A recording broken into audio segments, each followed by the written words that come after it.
नमस्ते रोहन, इन दिनों कहाँ थे तुम? नमस्ते अंकल, मैं जरा स्कूल के प्रोजेक्ट्स में व्यस्त था। कृपया इसे रख लीजिए। ओह, तुम्हारे पिता की बड़ी मेहरबानी। मैं पैसों के बिना हेल्पलेस था। मुझे जल्द ही बिजली का बिल भरना था। आप डिजिटल फाइनेंशियल सर्विसेज और डिजिटल पेमेंट की मदद से आसानी से बिलों का भुगतान कर सकते हैं। ये इस्तेमाल करने में बहुत ही सुरक्षित और आसान है। मैंने इसके बारे में बहुत सुना है। कृपया इसे विस्तार में समझाइए। सुनने में तो ये इंटरेस्टिंग लग रहा है। जरूर रोहन। डिजिटल पेमेंट और ई पेमेंट डिजिटल उपकरणों जैसे मोबाइल फोन्स और कंप्यूटर्स के माध्यम से एक भुगतान खाते से दूसरे में पैसा ट्रांसफर करने का माध्यम है। इस माध्यम को कैश पेमेंट के मुताबिक बेहतर पेमेंट का तरीका माना गया है, क्योंकि ये बहुत ही सुविधाजनक तरीका है, क्योंकि इसमें लोगों को बहुत कम पैसे की जरूरत पड़ती है और तो और केवल मोबाइल फोन, आधार नंबर या किसी कार्ड की जरूरत होती है। हम यूपीआई ऐप्स, यूएसएसडी या ई वॉलेट्स जैसे हमेशा चालू रहने वाले भुगतान के माध्यमों के जरिए कहीं भी कभी भी भुगतान आसानी से कर सकते हैं। सरकार द्वारा डिजिटल पेमेंट को प्रोत्साहित करने के लिए भुगतान पर भारी मात्रा में छूट दी जा रही है। उदाहरण के लिए 2000 रुपए तक का सेवा कर भुगतान डिजिटल मोड से करने पर पूरी छूट का लाभ मिलेगा। इसके अतिरिक्त ईंधन पर 0.75% की छूट और सरकारी बीमा कंपनियों के बीमा प्रीमियम पर 10% छूट भी प्रदान की जाती है। डिजिटल भुगतान के तरीकों के बावजूद लेन देन के विवरण का रिकॉर्ड स्वचालित तरीके से रखा जाएगा। डिजिटल भुगतान की बात करें तो इसमें लो रिस्क से नो रिस्क है। मोबाइल वॉलेट्स में भी लो रिस्क होता है अगर फोन को अनलॉक या खोलने के लिए पासवर्ड याद नहीं हो। कार्ड्स पिन के बिना काम नहीं करेंगे। अगर ऐसा हुआ तो कुछ ही देर में कार्ड ब्लॉक हो जाएगा। AEPS को हमारी उंगलियों के निशान की जरूरत होती है, इसलिए जेब में बहुत सारा पैसा रखने के खतरे से बच सकते हैं। चलिए अब हम डिजिटल भुगतान के महत्वपूर्ण तरीकों की चर्चा करते हैं, जो हैं कार्ड्स, POS, USSD, ई-वॉलेट और AEPS। अब एक एक करके इन भुगतान तरीकों की सही जानकारी लेते हैं। कार्ड्स 3 तरह के होते हैं, जो कि आमतौर पे बैंक के द्वारा जारी होते हैं: प्रीपेड कार्ड्स, डेबिट कार्ड्स और क्रेडिट कार्ड्स। प्रीपेड कार्ड्स का प्रयोग सीमित राशि को निकालने और मोबाइल रिचार्ज जैसे कामों में हो सकता है। ये ग्राहक के बैंक खाते से प्रीलोड किए जाते हैं। डेबिट कार्ड्स बैंक खातों से जुड़े होते हैं। ये बैंक द्वारा चालू, बचत और ओवरड्राफ्ट खाता धारकों को जारी किए जाते हैं। ये कार्ड बैंक अकाउंट के मौजूदा सीमा के आधार पे कैश के विथड्रॉ और सामान की आमने सामने खरीदारी या फिर ऑनलाइन खरीदारी के उपयोग में आता है। इसका उपयोग एक व्यक्ति से दूसरे को डोमेस्टिक यानी घरेलू फंड ट्रांसफर के लिए किया जा सकता है। भारतीय रिजर्व बैंक द्वारा अनुमोदित बैंकों और अन्य संस्थाओं द्वारा क्रेडिट कार्ड जारी किए जाते हैं। अधिकांश क्रेडिट कार्ड्स के पास एक नकद अग्रिम विकल्प है, जो कार्ड धारकों को क्रेडिट कार्ड से पैसे निकालने की अनुमति देता है। लेकिन इसका इस्तेमाल करते वक्त कुछ बातों को ध्यान में रखना चाहिए। ये अल्पकालिक ऋण यानी शॉर्ट टर्म लोन लेने के सबसे महंगे तरीकों में से एक है, क्योंकि कार्ड धारकों को उच्च ब्याज दर पर पैसे वापस करने पड़ते हैं। वर्तमान में नकद अग्रिम यानी कैश एडवांसेस के लिए औसत ब्याज दर लगभग 24% है। निकाली गई राशि का लगभग 3 से 5% फीस के रूप में भुगतान करना आवश्यक है। अधिकांश मामलों में कोई रियायती अवधि नहीं दी जाती है और जैसे ही नकद निकाला जाता है उस पर ब्याज शुल्क चार्ज किया जाता है। नकद निकासी हमेशा लगभग एक निर्धारित राशि तक सीमित होती है, जिसे कैश क्रेडिट सीमा कहा जाता है। रुपे कार्ड क्रेडिट और डेबिट कार्ड का हिंदुस्तानी रूप है। ये लगभग अंतर्राष्ट्रीय कार्ड जैसे वीजा या मास्टर कार्ड जैसा ही होता है। मेरे पास ये कार्ड है, पर मुझे इसे इस्तेमाल करना नहीं आता। एटीएम से पैसे निकालने के लिए आपको अपना डेबिट या क्रेडिट कार्ड एटीएम मशीन में डालना होगा। फिर अपना 4 अंकों का निजी पिन दर्ज करें। आप पैसे निकालने के अलावा अपनी बकाया राशि भी डेबिट कार्ड के माध्यम से जान सकते हैं। क्या हम इन कार्डों का उपयोग रिटेल शॉप पर भी कर सकते हैं? हाँ, बिल्कुल। प्रोसेस कुछ इस प्रकार है। डेबिट कार्ड स्टोर के कैशियर को दीजिए। व्यापारी पीओएस मशीन के द्वारा कार्ड को चलाता है और खरीदारी की राशि लिखता है, और फिर ग्राहक को कार्ड का पिन दर्ज करना होगा। खरीदारी की राशि उपयोगकर्ता के खाते से कट जाती है। व्यापारी छपी हुई रसीद की एक कॉपी पर उपभोगकर्ता का हस्ताक्षर करवा के अपने पास रखते हैं और दूसरी कॉपी उपभोगकर्ता को दे देते हैं। अंत में उपभोगकर्ता के ट्रांजैक्शन मोबाइल नंबर पर एसएमएस द्वारा पैसे कटने की जानकारी मिल जाती है। अब इस कार्ड के माध्यम से मैं बहुत आसानी से बिजली, पानी और टेलीफोन बिल का भुगतान कर सकता हूँ। हाँ, जरूर। हवाई यात्रा या ट्रेन की टिकट बुक करने के लिए, रेस्टोरेंट्स में भुगतान करने के लिए, दुकानों पर या ऑनलाइन खरीदारी करने के लिए, एटीएम से पैसे निकालने के अलावा और भी बहुत सारी जगह पर इसका उपयोग किया जाता है। क्या आप मुझे पीओएस मशीन के बारे में विस्तार में जानकारी दे सकती हैं? पॉइंट ऑफ सेल मशीन या पीओएस एक इलेक्ट्रॉनिक उपकरण है जो कि रिटेल लोकेशन पर कार्ड से भुगतान करने के लिए इस्तेमाल किया जाता है।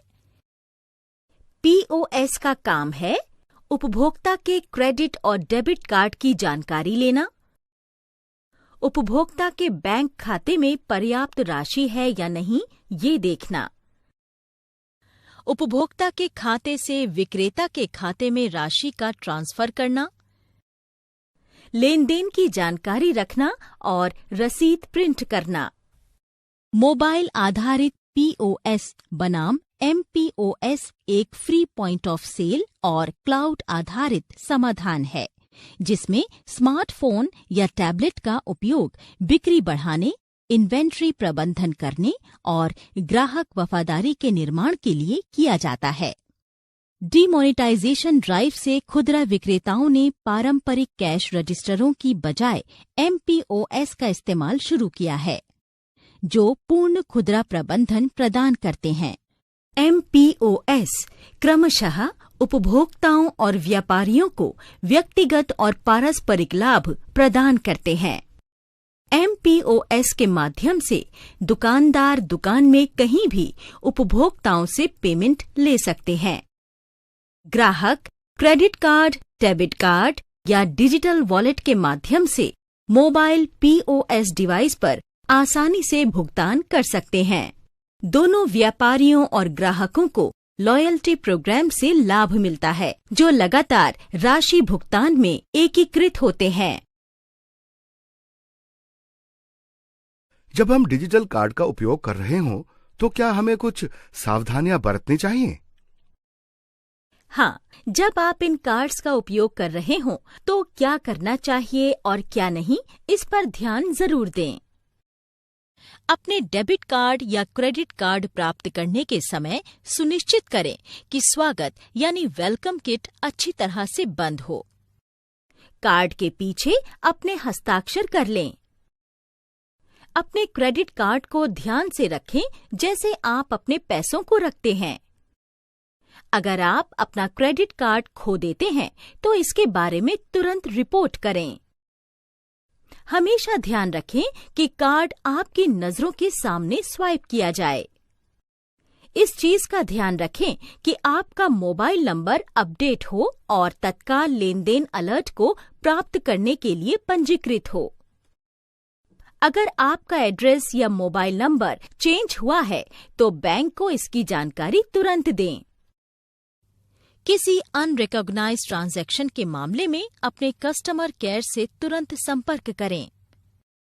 वीजा के द्वारा इनेबल एक और सुरक्षा स्टार को वेरीफाई करने के लिए खुद को ऑनलाइन ट्रांजैक्शन पासवर्ड के लिए रजिस्टर करें। ट्रांजैक्शन पासवर्ड को जनरेट या बनाते वक्त क्या करें या क्या ना करें, इसके बारे में जानते हैं। पासवर्ड में कम से कम 8 अक्षर होने चाहिए और अधिकतम 16 अक्षरों का होना चाहिए। पासवर्ड के सफल निर्माण के लिए किसी भी संख्यात्मक अंकों और वर्णों का एक संयोजन होना चाहिए। उदाहरण के लिए, इसमें कम से कम 3 संख्यात्मक अंक होने चाहिए या इसमें कम से कम 3 अपर केस वर्ण या कैपिटल लेटर होने चाहिए या इसमें 2 संख्यात्मक अंक और 1 अपर केस वर्णमाला यानी कैपिटल लेटर आदि होने चाहिए। पासवर्ड पुराने पासवर्ड या ऑनलाइन बैंकिंग चैनल के लॉगिन आईडी जैसा नहीं होना चाहिए। इसके अलावा ये पिछले 6 लगातार बदले गए पासवर्ड जैसा नहीं होना चाहिए। पासवर्ड में विशेष वर्ण या स्पेशल कैरेक्टर्स और स्पेस नहीं होना चाहिए। इसमें रिपीटिंग कैरेक्टर लगातार 2 बार से अधिक नहीं होना चाहिए और सक्सेसिव कैरेक्टर्स 3 से अधिक नहीं होने चाहिए। सुरक्षा कारणों से सामान्यतः इस्तेमाल किए जाने वाले शब्द जैसे कंप्यूटर, इंटरनेट आदि को पासवर्ड के रूप में सेट करने की अनुमति नहीं है। रिन्यूअल से पहले या कार्ड को कैंसिल करने के बाद कार्ड को 4 भागों में काटकर अच्छे से नष्ट करना चाहिए। अगर आपने अपने कार्ड का उपयोग हाई रिस्क कंट्री में किया है तो अपने कार्ड को कस्टमर केयर से बात करके बदलवा लें। यदि कार्ड खो जाता है, चोरी हो जाता है या फिर इसके पिन का खुलासा किसी तीसरे व्यक्ति के सामने हो जाता है तो कृपया बैंक के प्रतिनिधियों को तत्काल सूचित करें। अपना क्रेडिट कार्ड किसी को ना दें, चाहे कोई खुद को किसी बैंक का प्रतिनिधि ही क्यों ना बताए। किसी को अपना कार्ड नंबर, समाप्ति की तारीख और सीवीवी नंबर ना बताएं। अपने कार्ड का इस्तेमाल गेमिंग, पोर्नोग्राफी, लॉटरी, जुआ या असुरक्षित भुगतान वाली साइट्स पर ना करें। एटीएम पिन को कार्ड पे ना लिखें। किसी को भी अपने क्रेडिट कार्ड के आगे या पीछे की फोटोकॉपी ना दें, चाहे कोई भी कारण हो। रिक्त आवेदन फॉर्म पर हस्ताक्षर न करें, जो किसी एजेंट या बैंक प्रतिनिधि के द्वारा बाद में भरा जाएगा। अपने इंटरनेट बैंकिंग खाते को किसी असुरक्षित पब्लिक कंप्यूटर पे न खोलें। अपने क्रेडिट कार्ड को किसी असुरक्षित वेबसाइट पर उपयोग न करें। कोई भी ऑनलाइन ट्रांजैक्शन करने से पहले हमेशा शीर्ष पर एड्रेस बार को नोटिस करें, जो कि HTTPS के साथ शुरू होता है और वहां एक क्लोज्ड गोल्डन पैडलॉक होता है। किसी भी असुरक्षित वेबसाइट पर अपने कार्ड का उपयोग न करें जिसमें लॉक सिंबल ना हो। ये चिन्ह इंगित करता है कि साइट आपके संवेदनशील डेटा के संचरण या ट्रांसमिशन के दौरान एक एन्क्रिप्शन टेक्नोलॉजी का उपयोग कर रही है। किसी भी ईमेल या SMS के जाल में ना फंसें जो आपके क्रेडिट कार्ड की जानकारी मांग रहे हों। कभी भी उन ईमेल्स का जवाब ना दें जो आपकी पर्सनल जानकारी और कार्ड नंबर मांगते हों और बदले में बड़ी योजनाएं बता रहे हों। USSD का मतलब है अनस्ट्रक्चर्ड सप्लीमेंट्री सर्विस डेटा।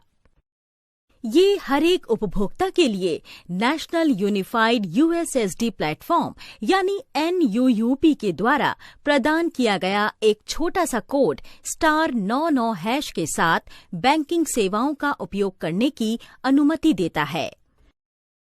इसका इस्तेमाल 5,000 रुपए तक का भुगतान करने के लिए किया जा सकता है। *99# NPCI एक USSD आधारित मोबाइल बैंकिंग सेवा है जो बैंकों और दूरसंचार सेवा प्रदाताओं को एक साथ लाती है। पंजीकृत मोबाइल नंबर से *99# डायल करके एक ग्राहक सभी वित्तीय सेवाओं तक पहुंच सकता है। ये सेवा सभी GSM सेवा प्रदाताओं और हैंडसेट पर काम करती है। इस सेवा को पाने के लिए किन किन चीजों की जरूरत है? इसके लिए आपका बैंक अकाउंट, कोई भी फोन जो GSM नेटवर्क पर हो और एक रजिस्टर्ड मोबाइल नंबर होना चाहिए। हाँ, मेरे पास ये सब है, लेकिन मैं ये सेवा शुरू कैसे करूं? पहले अपनी बैंक की शाखा में जाओ और अपना मोबाइल नंबर अपने बैंक अकाउंट से लिंक करो। जल्द ही आपको UPI पिन या UPIN मिलेगा जिसे आपको याद रखना होगा। ये बहुत आसान है, मैं इसे जल्द ही शुरू करवा दूंगा। याद रहे, NUUP सेवाओं पर शुल्क लगेगा। हालांकि ट्राई ने प्रति ट्रांजैक्शन की अधिकतम सीमा ₹1.50 निर्धारित की है। कोई भी एग्जैक्ट चार्ज की पुष्टि के लिए संबंधित दूरसंचार सेवा ऑपरेटर से संपर्क कर सकता है। क्या आप USSD के लाभ बता सकती हैं? हाँ, बिल्कुल। USSD साधारण और इस्तेमाल करने में आसान है। ये SMS से ज्यादा सुरक्षित है। ये हर GSM हैंडसेट पर काम करता है। इसको GPRS कनेक्शन की जरूरत नहीं होती है। बहुत बढ़िया, लेकिन हम इस सुविधा से पैसे कैसे ट्रांसफर कर सकते हैं? ये एक बहुत साधारण प्रक्रिया है। अपने मोबाइल नंबर को अपने बैंक खाते से जोड़ें। अपने पंजीकृत मोबाइल नंबर से *99# डायल करें।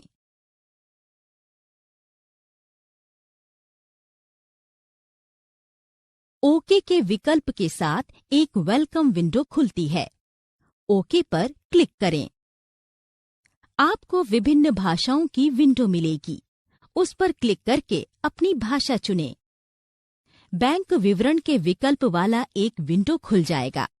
आवश्यक विवरण दर्ज करें। इसके अलावा आपको दिए गए विकल्पों के निकट स्थित संबंधित नंबरों को दबाकर अपने बैंकिंग विकल्पों का चयन करना होगा। फिर अपना रेफरल कोड दर्ज करें या आप एक दबाकर इस विंडो को छोड़ सकते हैं और सेंड विकल्प पर क्लिक कर सकते हैं। अब आप अपने अनुसार पैसे भेजने का विकल्प चुनें। उसके बाद लाभार्थी का IFSC कोड दर्ज करें और फिर अगले विंडो में लाभार्थी की खाता संख्या दर्ज करें। फिर उस राशि को दर्ज करें जिसे आप ट्रांसफर करना चाहते हैं। अंत में ट्रांजैक्शन पूरा करने के लिए अपना UPI पिन दर्ज करें। AEPS का अर्थ है आधार इनेबल्ड पेमेंट सिस्टम। ये सेवा एक बैंक ग्राहक को आधार का इस्तेमाल अपनी पहचान के रूप में करके संबंधित आधार से खुले बैंक खाते और मूल बैंकिंग लेन देन करने का अधिकार देती है। ये बैंकिंग करेस्पॉन्डेंट BC या VLE की मदद से POS यानी माइक्रो ATM पर बैंक टू बैंक लेन देन की अनुमति देती है। उपयोगकर्ता अपने खाते को बैंक में अपने आधार नंबर के द्वारा या फिर BC या VLE की मदद से प्रारंभ कर सकते हैं। उपयोगकर्ता किसी भी AEPS केंद्र पर बिना किसी पिन या पासवर्ड के काफी सारे लेन देन कर सकते हैं। ये मजेदार लग रहा है। मुझे सेवा को शुरू करने के लिए किन चीजों की जरूरत होगी? आपको सिर्फ 3 चीजों की जरूरत है। आप किस बैंक से जुड़े हैं इसकी पहचान करने के लिए IIN, आधार नंबर, रजिस्ट्रेशन के दौरान उंगली की छाप ली जाएगी। कृपया मुझे विभिन्न सेवाओं के बारे में बताइए जो AEPS के द्वारा प्रदान की जाती हैं। AEPS निम्न प्रकार के बैंकिंग ट्रांजैक्शन के लिए इस्तेमाल होता है: बकाया राशि की जानकारी, राशि निकालने, राशि जमा कराने, आधार से आधार में फंड ट्रांसफर कराने में, उचित कीमत की दुकानों में खरीदारी करने में। UPI का मतलब होता है यूनाइटेड पेमेंट्स इंटरफेस। ये प्रणाली उपयोगकर्ता के स्मार्टफोन के माध्यम से त्वरित इलेक्ट्रॉनिक भुगतान के लिए है। इमीडिएट पेमेंट सर्विस IMPS का ये एक एडवांस वर्जन है। UPI 24 घंटे फंड ट्रांसफर की सुविधा देता है। ये फोन का इस्तेमाल करके उपभोक्ता की पहचान को प्रमाणित करता है। ये सभी 365 दिन 24 घंटे काम करता है। मैं इस सेवा का उपयोग कैसे कर सकता हूँ? इस सेवा का लाभ उठाने के लिए आपको बस 2 चीजों की जरूरत है: एक मोबाइल जिसमें UPI एप्लीकेशन यानी ऐप होना चाहिए और एक बैंक खाता। कृपया हमें बताइए कि ये किस प्रकार काम करता है। बेशक, ये एक साधारण 3 स्टेप्स का प्रोसीजर है। पहले स्टेप में अपने बैंक का UPI ऐप डाउनलोड करें। उसके बाद अपने नाम या फोन नंबर डालकर एक वर्चुअल ID बनाएं और अपने खाते के विवरण डालकर रजिस्टर करें। याद रखें, ये प्रक्रिया बस एक यानी पहली बार ही करनी होती है। अब दूसरे स्टेप में खरीदी जाने वाली वस्तुओं को अपने कार्ट में जोड़ें, फिर पेमेंट विकल्प पर जाएं और पेमेंट थ्रू UPI का चयन करें। व्यापारी को अपना वर्चुअल ID प्रदान करें। तीसरे स्टेप में ऑनलाइन खरीद के लिए आपकी मंजूरी मांगते हुए एक विंडो आपके मोबाइल के UPI ऐप में आएगी। सुरक्षा पिन दर्ज कराने के बाद सफल भुगतान की पुष्टि आपके फोन पर भेजी जाएगी। लेकिन क्या मुझे इस सेवा का उपयोग करने के लिए अपने बैंक डिटेल को शेयर करने की आवश्यकता है? नहीं, उपयोगकर्ता के नाम, बैंक खाता नंबर, IFSC या बैंक शाखा को साझा कराने की आवश्यकता को UPI ने समाप्त कर दिया है। इसने डेबिट कार्ड जैसे भौतिक उपकरणों के उपयोग को भी समाप्त कर दिया है। नेट बैंकिंग जैसे मल्टी स्टेप प्रक्रियाओं का उपयोग करने की कोई जरूरत नहीं है। ये बहुत आसान एप्लीकेशन है और इसे कोई भी इस्तेमाल कर सकता है। ये तुरंत और सुरक्षित प्रमाणिकता प्रदान करता है और कहीं भी शुरू किया जा सकता है। ये एक पूरी तरह कैशलेस डिजिटल समाज के लिए मार्ग खोलता है। चालान की तरह पैसे का अनुरोध भेजने के लिए इसका इस्तेमाल किया जा सकता है। उपभोक्ता बिल और स्कूल की फीस का ऑनलाइन भुगतान करने के लिए भी UPI का उपयोग कर सकता है। इस सेवा का उपयोग करने के लिए मुझे कौन सी मोबाइल ऐप डाउनलोड करनी चाहिए? आप भारत के राष्ट्रीय भुगतान निगम यानी NPCI द्वारा विकसित भीम ऐप को डाउनलोड कर सकते हैं। मोबाइल फोन के माध्यम से तेज, सुरक्षित और रिलायबल नकदहीन भुगतान को इनेबल करने के लिए एक पहल में भीम शुरू किया गया था। भीम UPI आवेदनों और बैंक खातों के साथ अंतः प्रचलित यानी इंटरऑपरेबल है। क्या आप भीम ऐप के बारे में विस्तार से बता सकती हैं? हाँ, बिल्कुल। भीम ऐप की विशेषताओं में शामिल है: 1. बैलेंस और ट्रांजैक्शन के विवरण की जांच। 2. QR कोड्स का इस्तेमाल करते हुए पैसा भेजना और प्राप्त करना। 3. 10,000 रुपए से 20,000 रुपए तक के भुगतान के ट्रांजैक्शन की 24 घंटे अनुमति देना। 4. पेमेंट एड्रेस के माध्यम से पैसा भेजना और पैसे का अनुरोध करना। मोबाइल नंबर पर पैसा भेजना या उसके लिए अनुरोध करना। 5.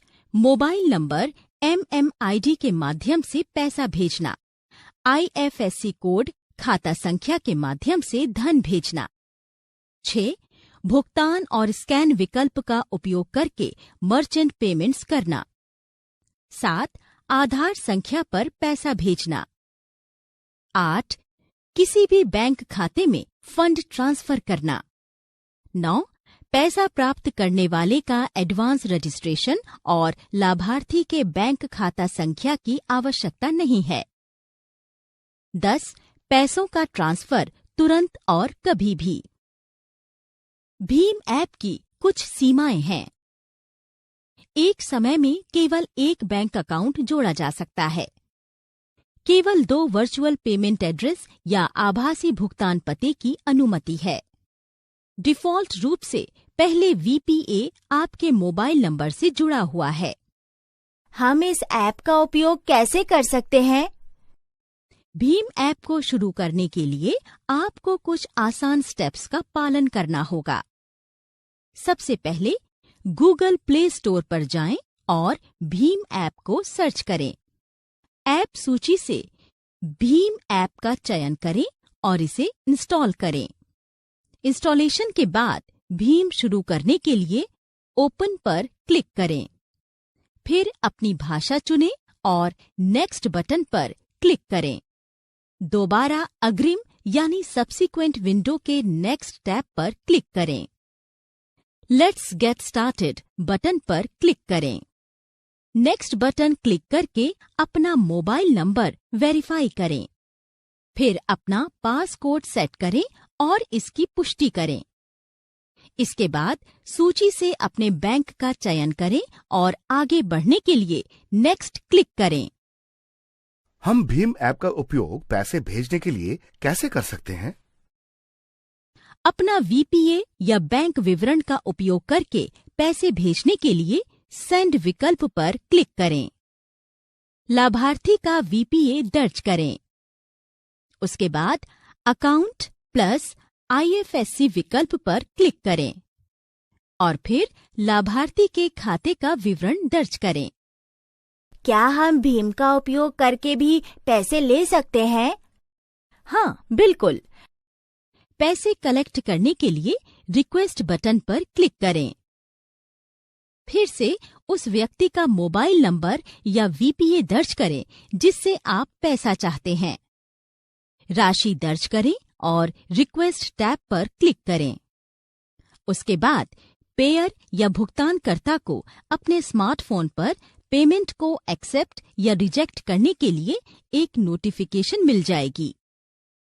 भुगतानकर्ता भुगतान करने के लिए QR कोड का उपयोग भी कर सकता है। अपना पिन सेट करने के लिए कुछ सरल चरणों का पालन करें। सबसे पहले बैंक अकाउंट विकल्प पर क्लिक करें। उसके बाद सेट UPI पिन विकल्प पर क्लिक करें। अंत में अपने बैंक खाते का विवरण दर्ज करें और सबमिट करें। ई-वॉलेट का मतलब है इलेक्ट्रॉनिक वॉलेट। ये एक प्रकार का इलेक्ट्रॉनिक कार्ड है जो कंप्यूटर या स्मार्टफोन के माध्यम से ऑनलाइन ट्रांजैक्शन के लिए उपयोग किया जाता है। ई-वॉलेट आपके निजी खाते से जुड़ा होना चाहिए ताकि आप भुगतान कर पाएं। इसका इस्तेमाल क्रेडिट या डेबिट कार्ड जैसा ही है। ई-वॉलेट को बढ़ावा देने के पीछे ये मकसद है कि कागज रहित धनराशि की लेन देन आसान हो जाए। आइए ई-वॉलेट की विशेषताओं के बारे में जानें। ई-वॉलेट एक तरह का प्रीपेड खाता है जिसके जरिए उपभोक्ता भविष्य के ऑनलाइन ट्रांजैक्शन के लिए धन जमा रखता है। ये खाता पासवर्ड सुरक्षित होता है। उपभोक्ता किराने का सामान, ऑनलाइन ट्रांजैक्शन इत्यादि में भुगतान के लिए इसका इस्तेमाल कर सकते हैं। ई-वॉलेट में 2 मुख्य घटक हैं: सॉफ्टवेयर, इंफॉर्मेशन। सॉफ्टवेयर निजी जानकारी को स्टोर करके रखता है और संग्रहीत जानकारियों को भी सुरक्षित रखता है। और दूसरी तरफ इंफॉर्मेशन घटक उपभोक्ता की जानकारियों का डेटाबेस है। इसमें उनका नाम, पता, पेमेंट मेथड, भुगतान की राशि, डेबिट या क्रेडिट कार्ड की डिटेल्स आदि शामिल हैं। ये दिलचस्प है, पर मैं ई-वॉलेट का प्रयोग कैसे कर सकता हूँ? ये बहुत आसान है। आपको बस अपने फोन में ये ऐप डाउनलोड करना होगा। फिर सभी जरूरी जानकारी देकर साइन अप करना होगा। उसके बाद आपको एक पासवर्ड मिलेगा। उसके बाद आप डेबिट या क्रेडिट कार्ड या फिर नेट बैंकिंग का इस्तेमाल कर पैसे अपने ई वॉलेट में डालें। ऑनलाइन खरीदारी के बाद ई वॉलेट खुद ब खुद भुगतान फॉर्म पे उपभोक्ता की जानकारी दर्ज कर देता है। डिजिटल भुगतान होने पर ये जानकारी डेटाबेस में खुद ब खुद दर्ज होकर अपडेट हो जाती है। मेरे पिताजी एक व्यापारी हैं। भुगतान प्राप्त करने के लिए हम ई वॉलेट का प्रयोग कैसे करें? व्यापारियों के लिए भी पहले 3 स्टेप वैसे ही हैं जैसे नॉर्मल उपभोक्ताओं के लिए हैं। उसके बाद अपने आप को व्यापारी बताकर भुगतान प्राप्त करें। वाह, ये तो बहुत ही आसान है। क्या आप मुझे बताएंगी कि ई वॉलेट का इस्तेमाल करने के लिए मुझे किन चीजों की जरूरत होगी? हाँ, बिल्कुल। आपको इन 4 चीजों की जरूरत होगी। एक बैंक खाता, एक स्मार्टफोन, 2G या 3G या 4G कनेक्शन और एक मुफ्त ई वॉलेट ऐप। SBI बडी। SBI बडी एक ई वॉलेट है जिसे कुछ सरल चरणों का पालन करके डाउनलोड किया जा सकता है। सबसे पहले गूगल प्ले स्टोर पर जाएं और स्टेट बैंक बडी ऐप को सर्च करें। फिर ऐप डाउनलोड करने के लिए इंस्टॉल टैब पर क्लिक करें। इंस्टॉलेशन के बाद ऐप खोलें और अपनी भाषा का चयन करें। फिर साइन अप करने के लिए अपना विवरण दर्ज करें। उसके बाद अपने पंजीकृत मोबाइल नंबर पर प्राप्त OTP को दर्ज करें। फिर एक 4 डिजिट का पिन सेट करें और इसकी पुष्टि करें। अंत में ऐप के नियमों और शर्तों को स्वीकार करने के लिए एक्सेप्ट बटन को चालू करें और इसे सबमिट करें। अपना पिन दर्ज करके लॉगिन करें। अपने वॉलेट में पैसे जोड़ने के लिए ऐड मनी विकल्प पर क्लिक करें। वो राशि दर्ज करें जिसे आप अपने वॉलेट में जोड़ना चाहते हैं। भुगतान का मोड चुनें और कंटिन्यू पर क्लिक करें। इसके बाद आप अपने डेबिट कार्ड का विवरण दर्ज करके भुगतान कर सकते हैं। जनरेट OTP विकल्प पर क्लिक करें। पंजीकृत मोबाइल नंबर पर प्राप्त OTP दर्ज करें और सबमिट करें। इसी तरह पैसे भेजने के लिए सेंड मनी विकल्प पर क्लिक करें। फिर लाभार्थी के कॉन्टैक्ट नंबर को दर्ज करें और कंटिन्यू पर क्लिक करें। वो राशि दर्ज करें जिसे आप भेजना चाहते हैं और फिर कंटिन्यू करें। अंत में पिन दर्ज करें और पैसे भेजने के लिए कंफर्म पर क्लिक करें। ई वॉलेट का उपयोग करते समय कुछ बातों पर विचार करना जरूरी है, जैसे मोबाइल सुरक्षा के लिए पासवर्ड और पैटर्न लॉक का उपयोग करें। किसी के साथ अपने ई वॉलेट प्रमाण पत्र यानी क्रेडेंशियल्स को साझा ना करें। अपने ई वॉलेट में ज्यादा अमाउंट लोड ना करें। कई मर्चेंडाइजिंग स्टोर अब भी ई वॉलेट को स्वीकार नहीं करते हैं। Cyber security. डिजिटल सर्विसेज जैसे कार्ड्स, मनी ट्रांसफर ऐप्स, ई बैंकिंग सुविधा आदि का इस्तेमाल करते वक्त आपकी व्यक्तिगत जानकारी या डेटा की सुरक्षा के लिए साइबर सिक्योरिटी का प्रावधान है। Cyber security computer, network, program और डेटा के अनाधिकृत उपयोग या अटैक से संबंधित सुरक्षा की तकनीक है, जिसका उद्देश्य शोषण करना है। आईसीटी के उपयोग में साइबर सिक्योरिटी आत्मविश्वास और सुरक्षा का निर्माण करती है, ताकि सूचना समाज द्वारा विश्वास सुनिश्चित किया जा सके। इसका उद्देश्य खतरों और कमजोरियों को कम करना या उनकी रोकथाम करना है और घटना की प्रतिक्रिया, recovery, data assurance, law enforcement, सैन्य और खुफिया ऑपरेशन की सुरक्षा के लिए नीतियों में जगह रखना है। साइबर सिक्योरिटी दुनिया भर में लगभग सभी नागरिकों को व्यावहारिक रूप से टच करती है। ये मानव विकास के साथ साथ सूचना समाज यानी इंफॉर्मेशन सोसाइटी में बेहतर एकीकरण प्राप्त करने में व्यापक अवसर प्रदान करती है। ये ज्ञान तक व्यापक पहुंच का साथ ही नीतियों और रणनीतियों के विकास के लिए भी समर्थन करती है। साइबर सिक्योरिटी के कुछ डूज एंड डोंट्स हैं जो हमें कोई भी एक्शन करते वक्त सावधानी के लिए याद रखने चाहिए। ये सुनिश्चित करें कि जब आप किसी वायरलेस कनेक्शन से कनेक्ट हों तो आप उचित नेटवर्क से कनेक्ट हो रहे हैं, अन्यथा SSID के रूप में जाना जाता है। ऐसा ना माने क्योंकि नाम ऐसा लग सकता है कि वो किसी ट्रस्टेड सोर्स से आ रहा है। ऐसे पासवर्ड का उपयोग करें जिसमें upper case, lower case letters और विशेष वर्ण हों। परिचित नाम या संख्याओं का उपयोग न करें, जैसे आपके परिवार के सदस्य, जन्मदिन आदि। डुअल या मल्टी फैक्टर प्रमाणीकरण ऑथेंटिकेशन का लाभ जरूर उठाएं। उदाहरण के लिए, कई वेबसाइट अब सिर्फ एक यूजर नेम और पासवर्ड से अलग ऐसे ऑफर देते हैं, जैसे स्मार्ट कार्ड, पिन या यहाँ तक कि उपयोगकर्ता चयनित सिक्योरिटी इमेजेस जो कि लॉगिन पर पहचानते हैं। जब अन्य विकल्प उपलब्ध हों तो केवल यूजर नेम और पासवर्ड का प्रयोग न करें।